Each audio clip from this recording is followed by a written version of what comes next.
प्यारे भाइयों बहनों, तो कैसे हैं आप लोग और कैसी चल रही है आपकी बोर्ड 2026 की तैयारी। मैं आशा और उम्मीद करता हूं कि आप सभी लोग स्वस्थ होंगे, मस्त होंगे और अपनी 2026 बोर्ड एग्जामिनेशन में व्यस्त होंगे। तो आपका जो पेपर है 18 फरवरी का, वो हिंदी का पेपर है और हिंदी के पेपर में सबसे महत्वपूर्ण टॉपिक, सबसे इंपॉर्टेंट टॉपिक जो फिक्स 5 नंबर का होता है, वो होता है आपका कहानी और खंड काव्य। तो आज के इस क्लास के अंदर हम लोग डिस्कस करने वाले हैं हमारी संपूर्ण कहानियों का वन शॉट। मतलब आज की क्लास के अंदर आप सभी प्यारे भाई बहनों को मैं बताने वाला हूं बहादुर कहानी और पंचलाइट कहानी का कंप्लीट वन शॉट। मतलब इस क्लास को देखने के बाद आपके 5 नंबर पक्के होने वाले हैं। आपको सिलेबस के अंदर केवल 2 कहानियां पढ़ के जाओगे, आपके एग्जाम में 100% मिलेंगी। कौन कौन सी? पहली आपकी कहानी मैं आपको पढ़ाऊंगा बहादुर कहानी और दूसरी हम पढ़ेंगे पंचलाइट कहानी के बारे में, और दोनों के सारांश और उद्देश्य के बारे में डिस्कस करेंगे। और जिस तरीके से मैं आपको बताऊंगा, अगर उस तरीके से आप लिख कर आओगे 100% आपका रिजल्ट बहुत अच्छा आएगा। तो आइए बिना देरी किए हुए हम कहानियों को आराम से डिस्कस। बहादुर कहानी के बारे में भैया, बहादुर हमने आपको बताया है, हमने आपको पहले भी पढ़ाया है अपने व्हाइट बोर्ड पर, लेकिन आपको मैं आज स्मार्ट बोर्ड पर पढ़ाने वाला हूं बहादुर कहानी और पंचलाइट कहानी। दोनों का एक बेहतर सारांश बताऊंगा जिससे आपको 5 नंबर पक्के हो जाएंगे। और क्लास में बिल्कुल शुरुआत कर दूंगी, क्लास के अंदर ही आपको ये कहानी 80% याद हो जाएगी और बाद में केवल 20% आपको रिवीजन करना पड़ेगा। 80% क्लास के अंदर याद कराने की गारंटी मैं लेता हूं और केवल 20% बाद में आपको रिवाइज करना पड़ेगा। बहादुर कहानी, सबसे पहली कहानी हम लोग डिस्कस करेंगे बहादुर नाम के लड़के से। बहादुर कौन है? बहादुर 12 से 13 वर्ष का एक पहाड़ी लड़का है जो कि बहुत बेसहारा लड़का है। उसकी माँ की डांट के, माँ की पिटाई के कारण वो शहर भाग जाता है और शहर में वो लेखक के घर पे पहुंचता है। लेखक का नाम क्या है? अमरकांत। तो वो अमरकांत जी के घर पर पहुंचता है और उस पर पूरा जो व्याख्यान होता है उसके बारे में हम लोग आज डिस्कस करेंगे। बहादुर के बारे में क्या है भैया, आपको बिल्कुल जिस तरीके से मैं लिख के बता रहा हूं, इस तरीके से अगर आप कॉपी पेस्ट करके आओगे एग्जाम में, बिल्कुल कॉपी पेस्ट करके आओगे, फिर भी आपका एक नंबर नहीं कटेगा, पूरे 5 नंबर मिलेंगे। आप बहुत लोग बहुत अलग अलग तरीके से बताएंगे, बहुत से लोग इसको 2 पेज में बताएंगे, 3-3, 4-4 पेज में भरने को बताते हैं, लेकिन नहीं भैया, मैंने खुद यूपी बोर्ड के अंदर 94 नंबर हिंदी में स्कोर किया है। मैं बता सकता हूं आपको कि आप ज्यादा लिखने से नंबर नहीं मिलता, आपको बिल्कुल ऑथेंटिक लिखने से नंबर मिलता है। और इतना भी टाइम नहीं होता कि आप बहुत ज्यादा लिखते रहे, अगर वो लिखते रहोगे तो निबंध छूट जाएगा, पत्र लेखन छूट जाएगा। तो आपको प्रॉपर टाइम मैनेजमेंट भी करना पड़ेगा, इसको भी याद रखना पड़ेगा आपको। क्या है भैया? अमरकांत जी द्वारा रचित बहादुर कहानी जो भैया, जो बहादुर कहानी है, एक मध्यम वर्गीय परिवार के नौकर की, मध्यम वर्गीय परिवार में नौकर के साथ परिवार वालों के द्वारा किया गया अत्यधिक कटु व्यवहार की कहानी है। जो भैया जो हम कहानी डिस्कस कर रहे हैं, कौन सी? बहादुर कहानी, वो मध्यम वर्गीय परिवार की कहानी है, एक मिडिल क्लास फैमिली की कहानी है, जहां पर कोई नौकर जाता है, जहां पर कोई काम करने वाला जाता है, उसके साथ जो एक कटु व्यवहार किया जाता है, एक बहुत बुरा व्यवहार किया जाता है, उसके बारे में इस कहानी के अंदर हम लोग बहुत आराम से डिस्कस करेंगे। इस कहानी में क्या होता है कि बहादुर जो है, बहादुर नेपाल का 12 से 13 वर्ष का एक पहाड़ी लड़का होता है। बहादुर एक 13 से 14 साल का, 12 से 13 साल का एक पहाड़ी लड़का होता है जो इस कहानी का एक नायक है। मतलब यही इस कहानी का मेन हीरो है। कौन? बहादुर हमारा। उसके बाद क्या है कि जो अपने माता पिता के बुरे व्यवहार से, स्पेशली उसके पिताजी होते, उसकी बचपन में ही उनके पिता की मृत्यु हो गई थी, लेकिन उसकी माता के कटु व्यवहार के कारण वह शहर भाग आता है और वहां आकर निर्मला के परिवार में नौकरी करने लगता है। निर्मला कौन है?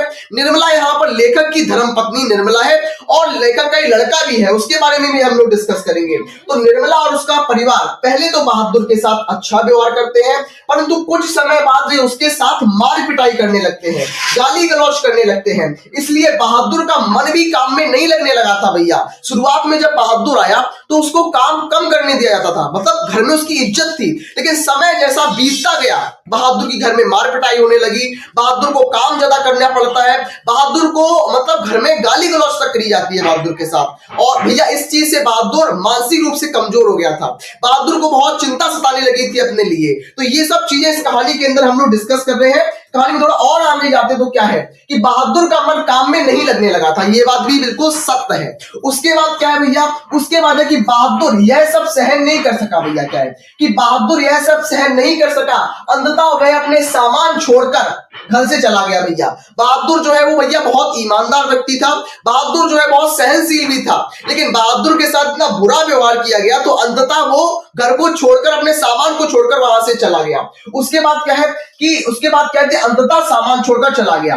फिर निर्मला का पति शाम को घर लौटे, मतलब जो लेखक जी हैं हमारे कौन है, अमरकांत जी, तो उनको पता लगा कि बहादुर अपना सामान छोड़कर घर से चला गया है। और निर्मला के पति और निर्मला को बहादुर के ईमानदारी का पता लगा। बहादुर के जाने के बाद निर्मला और उसके परिवार वाले बहादुर के पश्चाताप करने लगे, परंतु अब पछताए का हो जब चिड़िया चुग गई खेत। बहादुर ने ईमानदारी और सहनशीलता कूट रूप से भरी हुई थी, मतलब बहादुर बहुत ईमानदार था, बहादुर बहुत सहनशील था, बहादुर बहुत घर के काम को करता था, लेकिन फिर भी उसको यहाँ पर बेईमान करार दिया गया और बहादुर के मन में ये ठेस पहुंच गई, इसलिए उसने घर को बिल्कुल छोड़ दिया। तो ये हमारा सारांश था किस चैप्टर का, हमारी बहादुर कहानी का सारांश था। तो अभी और एक सारांश आपको पढ़ना है। बहादुर कहानी हमेशा अथवा के अंदर आती है। अगर बहादुर अथवा के अंदर नहीं आती तो वहां पर पंचलाइट कहानी अथवा के अंदर आती है। तो हम लोग रिस्क नहीं लेंगे भैया, हम लोग मजे से तैयारी करेंगे, रिस्क नहीं लेंगे। तो बहादुर कहानी तो हमने देख ली, अब हम डिस्कस करेंगे पंचलाइट कहानी के बारे में। तो आइए डिस्कस कर लेते हैं अपनी पंचलाइट कहानी के बारे में। ये भी कोई खराब कहानी नहीं है भैया, ये भी बहुत टफ कहानी नहीं है, ये भी बहुत मजेदार और इंटरेस्टिंग कहानी है। मतलब इस कहानी के अंदर इसके राइटर कौन है, सबसे पहले आपको ये पता होना चाहिए। जैसे कि बहादुर कहानी के राइटर का नाम हमने पढ़ा था, कौन थे, अमरकांत जी। वैसे ही हमारे पास जो पंचलाइट कहानी है उसके लेखक का नाम क्या है, फणीश्वर नाथ रेणु जी। क्या नाम है, फणीश्वर नाथ रेणु जी। जो पंचलाइट कहानी है, हम लोगों ने पुराने जमाने में देखा होगा कि जब लाइट वगैरह नहीं थी तो लालटेन चलती थी, लालटेन, जिसको हम पेट्रोमैक्स बोलते थे, पेट्रोमैक्स बोल दो, लालटेन बोल दो, या इसको हम लोग बहुत सारे लोग पंचलाइट भी बोलते हैं। तो वही बस एक लाइट का नाम है, उस लाइट के नाम पर हमने इस कहानी को रखा गया। हमारे लेखक साहब फणीश्वर नाथ रेणु ने रखा। ये कहानी जो है वो बिहार के गांव की कहानी है, जहां पर शुरुआती अवस्था में गांव जो होता था वो टोलियों में बटा हुआ होता था। एक टोली के पास पंचलाइट थी, परंतु दूसरी टोली के पास पंचलाइट नहीं थी। मतलब जिसके पास थी वहां पर तो बहुत कीर्तन होते थे, बहुत उजाला रहता था रात में, और दूसरे में नहीं थी तो वहां भैया रात में लोग जल्दी सो जाते थे, तो वहां पर नहीं थी। तो दूसरे टोले वालों ने सोचा कि हम भी रामनवमी के मेले पर पंचलाइट खरीदेंगे। पंचलाइट तो खरीद ली, लेकिन जलाना किसी को नहीं आता था सिवाय गोधन के। तो हम इस कहानी के अंदर बिल्कुल आराम से सारे कैरेक्टर्स को बिल्कुल मजे से इंटरेस्टिंग तरीके से देखेंगे। तो आइए बिल्कुल शुरू कर लेते हैं सारांश को। क्या बोलती है कहानी कि फणीश्वर नाथ रेणु जी द्वारा रचित यह कहानी जो है वो ग्रामीण जीवन पर, बिहार के ग्रामीण जीवन पर आधारित कहानी है हमारी। तो ग्रामीण जीवन पर आधारित कहानी है। पंचलाइट का अर्थ पेट्रोमैक्स होता है, अर्थात गैस की लालटेन, अर्थात गैस की लालटेन होता है। गांव में अशिक्षित लोगों की टोली ने, जिसने रामनवमी के मेले में एक पंचलाइट को खरीदा। अब प्रश्न यह उठता है भैया, पंचलाइट तो इन लोगों ने खरीद ली रामनवमी के मेले पर, लेकिन किसी को पंचलाइट को जलाना ही नहीं आता था। सारे लोग, उस टाइम इंटरनेट तो था नहीं भैया कि इंटरनेट पर यूट्यूब पर सर्च किया और आ गई, तो उस टाइम इंटरनेट भी नहीं था। तो इन्होंने क्या किया, इनके गांव में एक लड़का था, इनके मोहल्ले में एक लड़का था, जिसका नाम गोधन था। लेकिन गोधन बहुत शरारती किस्म का लड़का था। तो मुखिया जी ने गोधन को अपनी टोली से, अपनी बिरादरी से उसको निकाल दिया था। पता क्या होता है भैया कि गोधन को बिरादरी से तो निकाल दिया जाता था, लेकिन जो मुनरी है, मुनरी को पता था कि गोधन को पंचलाइट को जलाना आता है। तो मुनरी ने अपनी सहेली कनेली से कहा कि गोधन को पता है पंचलाइट जलाना, तो गोधन तक खबर पहुंची कि बिरादरी में आप वापस आ सकते हो। बिरादरी में वापस आने का तुम्हारे पास एक सुनहरा मौका है कि अगर तुम पंचलाइट को जला देते हो तो जो मुखिया जी हैं, जो सरपंच जी हैं, वो आपको दोबारा अपनी बिरादरी में आपको शामिल कर लेंगे और तुम्हें कोई भी गाना गाने से कोई नहीं दोबारा रोकेगा। तो ये सब शर्तें रखी गई। तो गोधन ने बोला कि हम पंचलाइट को जलाएंगे। तो कैसे, आइए देखते हैं इसमें हम लोग कैसे देखेंगे। इसमें क्या है भैया कहानी के अंदर, तो इसमें क्या है भैया कि अब प्रश्न उठता है कि पंचलाइट को जलाएगा कौन। तो गांव वालों में से किसी एक को भी पंचलाइट जलाना नहीं आता था सिवाय गोधन के। तो क्या होता है भैया कि मुनरी को पता था कि गोधन को पंचलाइट जलाना आता है। तब गुलरी काकी जो गोधन को बुलाकर लाई भैया, तो गुलरी काकी जो है वो गोधन को बुलाकर लाई और मुनरी ने बताया गुलरी काकी को, और गुलरी काकी गई गोधन के पास। तो गुलरी काकी गोधन को बुलाकर लेके आई और गोधन ने स्पिरिट जलाने को कहा।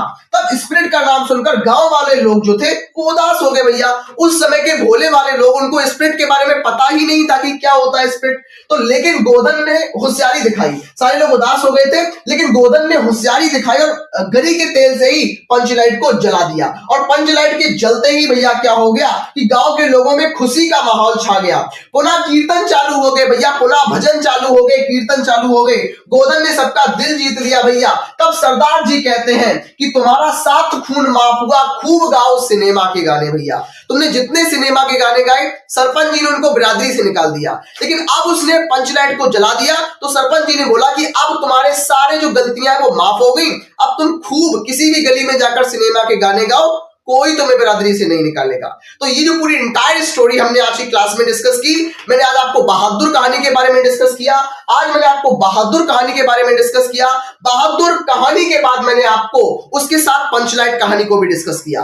दोनों कहानियों के सारांश बहुत जरूरी है, और जो मैंने थ्योरी आपको लिखाई है, अगर आप इस थ्योरी को सारांश में लिख दोगे तो भी बढ़िया रहेगा, उद्देश्य के अंदर लिख दोगे तो भी बढ़िया रहेगा, फिर भी कोई दिक्कत परेशानी आपको नहीं होगी। मेरे प्यारे भाई बहन, मैं उम्मीद करता हूं कि आपको क्लासेस में मजा आ रहा है। अगर मजा आ रहा हो तो एक लाइक जरूर करना, अपने सारे दोस्तों को शेयर करना। मैं मिलता हूं नेक्स्ट अमेजिंग क्लास में, तब तक के लिए आप सभी लोग पढ़ते रहिए, स्वस्थ रहिए और मस्त रहिए।